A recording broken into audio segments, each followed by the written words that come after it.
Hi, I'm so happy you're here. Welcome to Chai Beauty, where I get to share my thoughts, my dreams, my aspirations, my visions for the future. And guess what? You get to be along for this journey because we are in this together.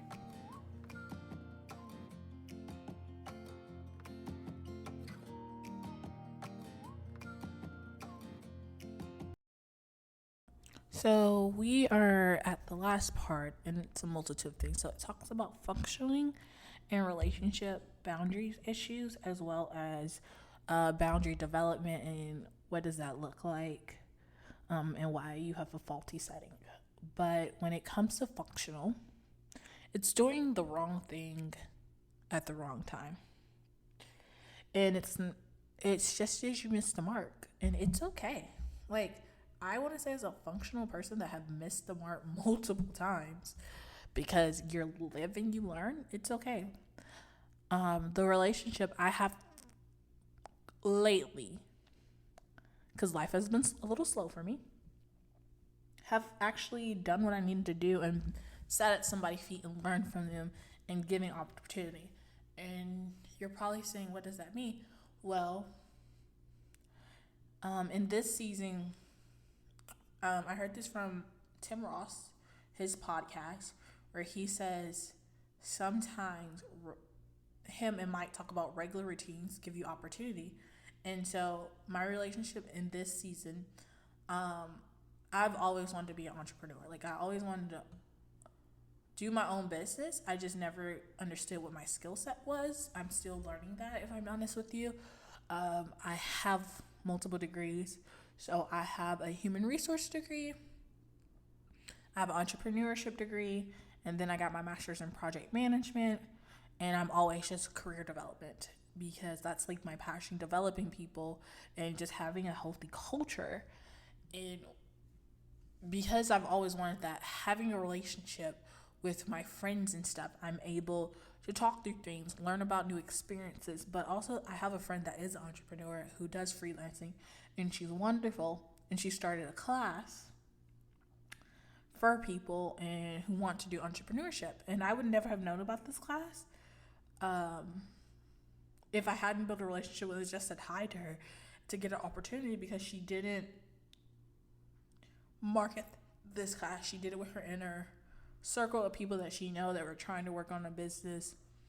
And even in this season that it's hard and I'm scared, having a relationship with her has made it easy that I want to do what I know I'm supposed to do in Jesus, but also I'm comfortable asking questions and saying, like, hey, can you help me with this? Or, like, I'm not understanding this section. And because we've built a relationship, we're able to do that.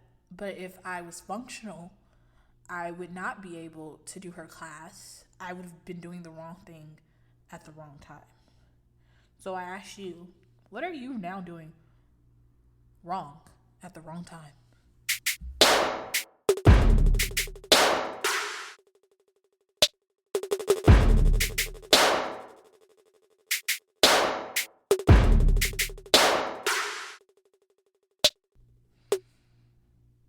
And you're probably saying, I haven't did anything wrong at the wrong time. Okay, maybe in the past you did something wrong at the wrong time. And when you think about it, you could have served that season differently. But because you were in the right relations with people and didn't take the time and you didn't set good boundaries, and you let some of that bad in, or you've avoided something, or you've just been confrontational, aggressive, controller, all these different things that you haven't set good boundaries, that you just missed the mark.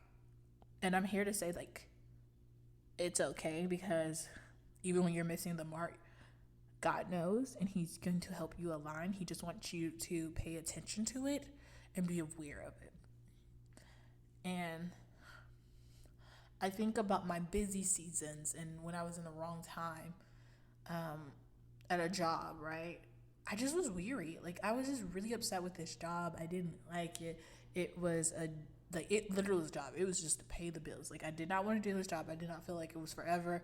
And if it was, I was like I was always looking at the internal internal page, trying to figure out like, well, how's the quickest way I can move out and switch a different department or do something different here because I want to be here-ish. I just don't want to do this, right? And for me, that looked like me coming home being numb. That looked like me not hearing from God when he told me like, let it go, or it's going to work out, you just need to wait. Or not even knowing what he was saying because the phone line that I hear him from was just static because I had put it on mute. And me saying, oh, God is not talking to me in this season. He's like, he is. I just put him on mute. And that cost me pain because I say everything you do is going to cost something. You just want to make sure that you have a good cost. Or you have a delayed, I don't even think it's a bad cost. I just think you have a delayed gratification for it because they eventually all make sense.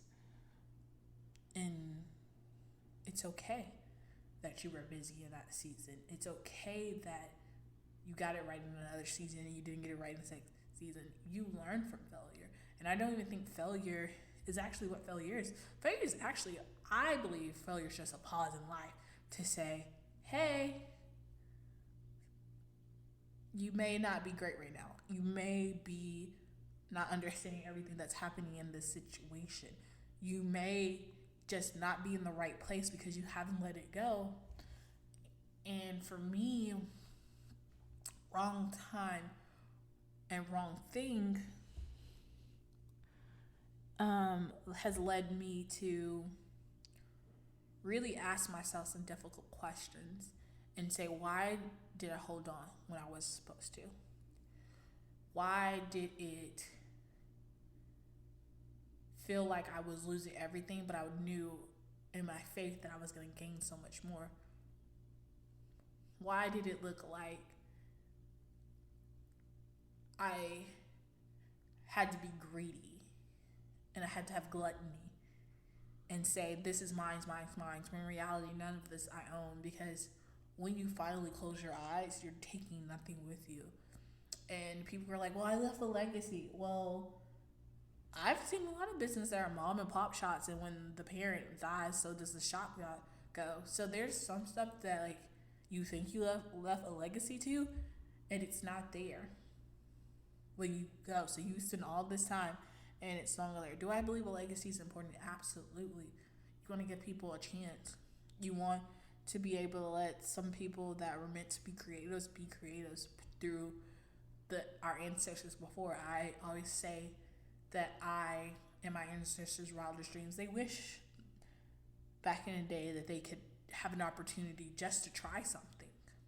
I'm 3 generations from sharecropping. I'm 2 generations from poverty. I'm 1 generation from paycheck to paycheck. Sometimes we still be paycheck to paycheck. We be like, Jesus, we on your bank account. Because life is hard. Life is like a boxing match. It comes, but even in those moments, you want to try to be complete. You want to understand what is next. You want to understand that when are you doing the wrong thing? And are you aware of when you're doing the wrong thing? And so that's what that section was on. Then in the next section, it talks about boundaries development. And I really encourage you to read this section because it gives you some prayer. It talks about bonding and the foundation of boundary building.